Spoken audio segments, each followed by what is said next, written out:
What's going on, guys? It's your boy Scrub here, back again with another video. Hope you guys are having a great day. I know I am, but there are some people that are definitely not having a good day. And it's the ship that managed to get stuck in the Suez Canal. For those of you that don't know what it is, 10% of all goods in the world go through this tiny canal in Egypt. And a boat ended up getting stuck in the canal and blocking everything, and it's costing the world about $400 million per hour. And I just figured we had to talk about it because it's just one of those things that I felt like talking about. So yeah, without further ado, let's get into it. Eyes like an eagle, stacking so much money you would think that it's illegal.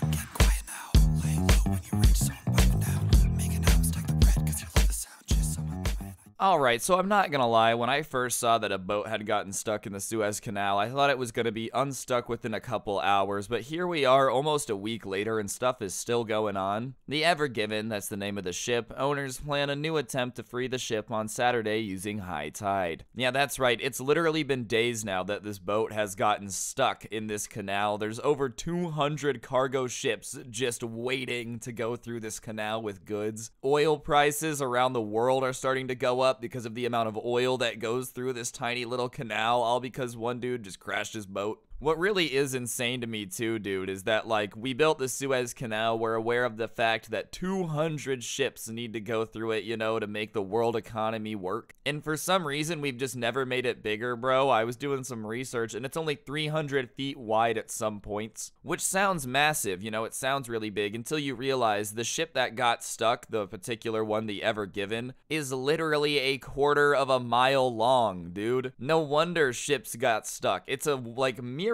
this hasn't happened sooner, to be honest. The owners of a massive ship blocking the Suez Canal aim to refloat the vessel by Saturday night, hoping that a high tide and the further removal of sediment will finally dislodge it. At a press conference Friday, Yukido Higaki, president of the company which owns the Ever Given, said that aiming to free the ship tomorrow night Japan time, according to a translation by the Nikkei, I think that's the Japanese stock index news agency. We are now continuing to work to remove sediment as of now with additional dredging tools, he said, while apologizing for the great trouble and concern the incident has caused. Other media reports suggest at least 2 attempts will be made on Saturday to free the ship using unexpected high tide or expected high tide. If that fails, then the rescue officials will be bolstered on Sunday with 2 additional tugs joining the 10 already in operation at the scene. Dude, this has just gotta be one of the most stressful things to ever happen, bro. This man is sitting in Japan doing his thing. He's like, I've got a boat of billions of dollars of goods that are going to get to their destination on time, and then I'm going to make a lot of money. Sure is nice being a rich guy. This isn't stressful. He gets a call. They're like, yeah, we crashed the boat and we are single-handedly going to be responsible for bringing international trade through the Suez Canal to an absolute halt, and it's going to cost people billions and billions of dollars and potentially your reputation. And all of a sudden, that, like, pretty non-stressful day that he was just hoping to go home and do some yoga with his wife turned into him, like, just having to figure out how to unstuck a boat from a Suez Canal that he's not there at. I'm surprised this has never happened before either. Simply because, like, what ended up happening with this boat, apparently, is that as they were going through the canal, there was a sandstorm that came through. And when there's a sandstorm, obviously, there's really strong winds. And on top of that, there's sand everywhere, so you can't see anything. And that combination made the boat crash into the side. And, you know, it's obviously not their fault. I'm just flabbergasted that in, like, the 100 years since the Suez Canal started operations, that no ship any other time has been hit by a sandstorm and crashed and caused this much of a problem before. It genuinely is a miracle that in the middle of the Egyptian desert, this has not happened before. Bernard Schulte Ship Management, the Dutch technical manager working to free the Ever Given, has said there have been no reports of pollution or cargo damage, and initial investigations rule out any mechanical or engine failures as a cause of grounding. All 25 crew are safe and accounted for, and they remain in good health and spirit. All crew are Indian nationals and remain on board. They are working closely with all parties involved to refloat the vessel. The hard work and tireless professionalism of the master and the crew is greatly appreciated. The vessel, a 220,000 ton, holy balls, ton mega ship, nearly a quarter-mile long with a 20,000 container capacity, ran aground after being reportedly blown by strong winds while entering Egypt's Suez Canal from the Red Sea. Bro, this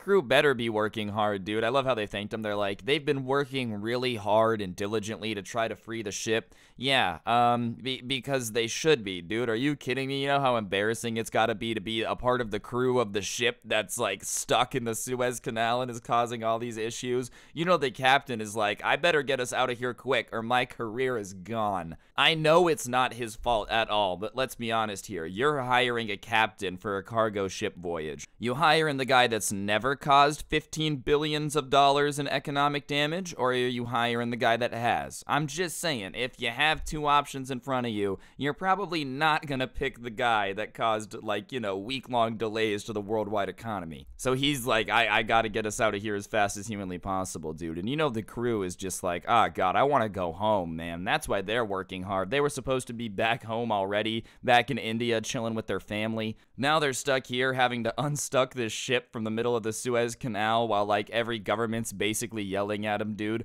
Faster, faster, faster, faster. It is insane to me that humans have reached the point where we can just, like, build boats this big, bro. Why do we need a 220,000-ton boat? I don't know. But we did it because we're humans and we're awesome and we have opposable thumbs, so obviously we have to build big boats. Like, that's the only reason humans exist, right? Quarter-mile long boat, bro. Literally a drag strip. It's completely blocked a passageway that is home to as much as 12% of the world's seaborne trade and through which 50 container ships normally transit per day. The shipping crisis, now in its 5th day, has added anxieties over the global supply chain, which has already been impacted by the coronavirus pandemic. And each day, the blockage disrupts more than $9 billion worth of goods, which translates to $4 million per hour. Yeah, so homie's responsible for $45 billion worth of stuff being delayed. Man, it is wild. The entire U.S. global economy, not the U.S. global economy, the global economy, you guys get what I'm saying. It's this huge complex beast, billions and billions of dollars going back and forth, cargo ships taking goods from one side of the world to another, and it just gets grinded to its halt by wind, bro. Like, humans really love to act like we're the toughest things on the planet, bro, but guess what?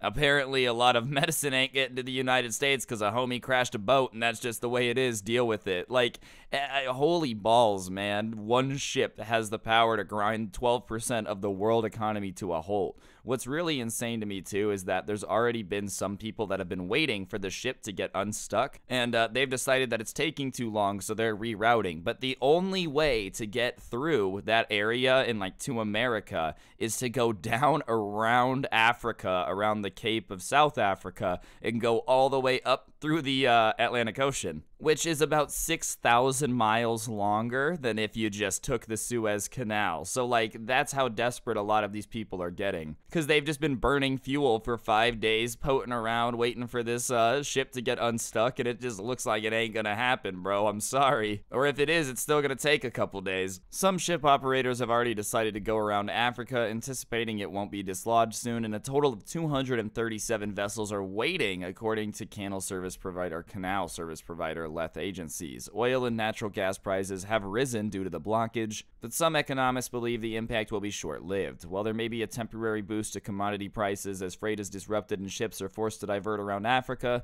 we don't see any long-lasting implications. Countries will source commodities from elsewhere or draw down stocks until the canal reopens. Yeah, that's just the more logical thing. I highly doubt this is gonna, like, massively impact prices long-term. That being said, it definitely just is kind of funny to me that, like, the entire world economy could really be brought to its knees by one floaty boy that just decided not to float anymore. And it can have an impact, you know. Sure, I think countries and governments have a way to counteract it, but as it currently stands, there are places in the world that are having rising gas prices because this boat has gotten stuck. It's all fun and games till you have to pay $2 more for a gallon of gas because somebody forgot to, you know, turn off the anti-steering control and, like, it crashed their boat into the Suez Canal, man. I'm not complaining. Sure, I'm sure the United States has got plenty of oil to back it up and not necessarily have to raise the price a crap ton we make oil here. But what about countries that ain't really got much going on, bro? What are the people in Norway supposed to do? They've just been watching Benji videos and eating snow cones for the last year. They ain't really got no way to get oil up there from the Suez Canal unless it's open. No offense, Norway. It's just Benji's boring, dude. Ugh, I hate that kid. Anyways, that's the situation. A little over $9 billion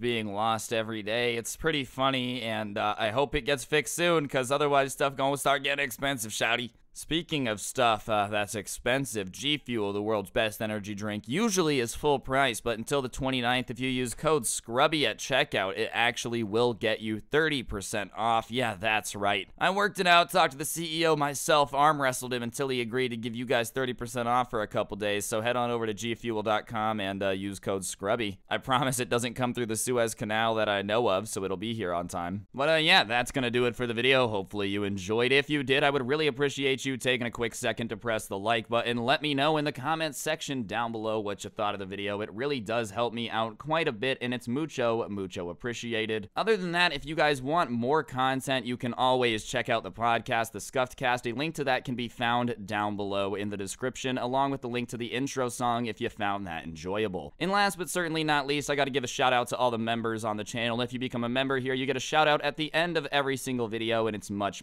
appreciated. So without further ado, big shout out to Lisa Newhart, Blurstweeb, Monkey Man, and Tog Angry Dot, Because Awesome Gaming, The Gore King, Is King, Jake Magic, Amanda Dickens, Burnt Toast, Ansel Tom, Toasty, Robert, oh man, I can't do that, Zomierski, sorry Robert, my bad, John Parsley, Sam Brony, Cannibal Kitten, Jay Green, Locabula, Dusk Nerd, Chirpy, Yeet Fortnite, Christian Candy Rose, Caveman, Fruit Zeus, Ultra Radish, Raymond Gloria, Pepe the Gamer, Bullseye Ben, Michael Harris, Cyrus, Flofty, Kanye, Weiro, Lackey, Caden, Carrot, Calvin, Kinsta, Random Bot Bro, Zach Bauman, Knees Duts, Kim, Dashy Boy, DJ Legend, Alex, Typical Panda, Prologue, Aaron Love Scrubs, William Dubois, Mackenzie, Rosento, Gio Benedicti, Brandon Groves, Flawed Phoenix, Dylan Baker, Sebastian Bees, Johnny Dude, Cosmic Ramen, Fabulously Terrifying, Chandler Lewis, Ryuki, and Why So Blurry. Thank you all so much for being members. It is much appreciated. And yeah, on that note, hopefully I'll see you guys all next time with another video. Don't get anyone pregnant. If you do, make sure they're hot, and I'll see you guys next time. I'm out. Peace. Oh, and buy my merch. Just link down there.